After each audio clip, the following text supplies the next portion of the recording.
Hello friends, welcome to my YouTube channel. Again हम लोग एक बार एक ऐसे टॉपिक पे बात करेंगे जो आपको बहुत ही ज़्यादा मोटिवेट करेगी।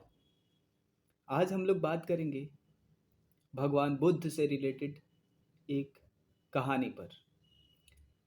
एक बार भगवान बुद्ध ने किसी को माफ़ करने से साफ मना कर दिया था। आप सोच रहे होंगे कि भगवान बुद्ध ऐसा क्यों कर सकते हैं? वो भला आखिर किसी को माफ़ क्यों नहीं कर सकते हैं? क्योंकि वो सबको माफ़ कर देते थे। तो आपने ठीक सुना, उन्होंने किसी को माफ़ करने से साफ मना कर दिया था। ऐसे ही कुछ रोचक कहानियों को सुनने के लिए या फिर रोचक ज्ञान को प्राप्त करने के लिए आप हमारे चैनल को सब्सक्राइब कर सकते हैं। मित्रों, एक बार हुआ यूँ कि भगवान गौतम बुद्ध एक लोगों के घर भोजन पे गए। वह एक बहुत ही अमीर व्यक्ति थे। उसके घर में उस टाइम पे उसकी औरत थी जो भगवान बुद्ध को बहुत ही अच्छा जलपान कराई। वह भोजन करा ही रही थी कि वह अमीर बिजनेसमैन अचानक से आ पहुंचा।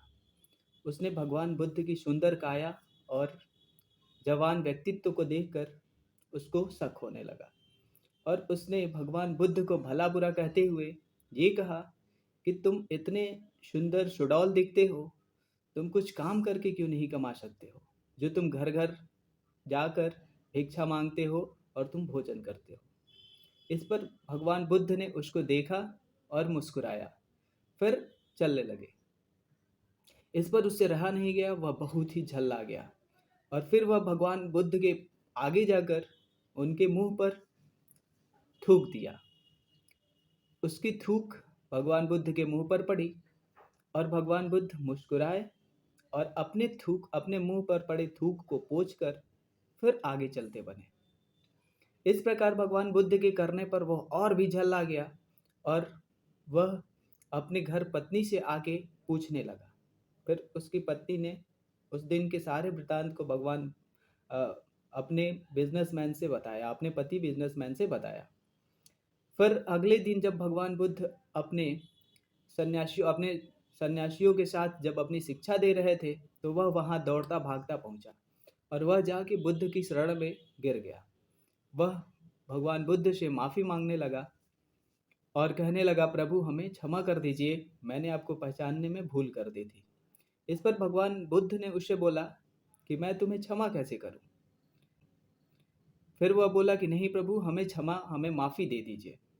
उन्होंने बोला कि तुमने क्या किया था? वह बोला कि क्यों, आप भूल गए, मैंने कल आपके चेहरे पर थूक दिया था। उन्होंने बोला कि हाँ, मैं भूल गया हूँ, मुझे नहीं याद है, क्योंकि हम कल की चीज़ें याद नहीं करते हैं और तुमने ये काम कल किया था। यह आज सुबह की काम है और मैं केवल आज पर ध्यान देता हूँ, कल पर नहीं। इसलिए आज तुमने कोई गलती नहीं की है, इसलिए मैं तुमको माफ़ नहीं कर सकता हूँ। तो मित्रों, इस प्रकार यह कहानी थी जिसमें भगवान बुद्ध ने भी एक व्यक्ति को माफ़ी नहीं दी। इस इसका सार यह है कि आप हमेशा अपने वर्तमान में रहें। आप अपने कल को छोड़कर आप अपने आज में जिएं, जिससे आपका भविष्य भी अच्छा हो और आप भी अच्छे हों। इस प्रकार से इस कहानी यह कहानी आपको कैसी लगी, आप हमें कमेंट में लिख भेजें। Thank you so much. Thank you.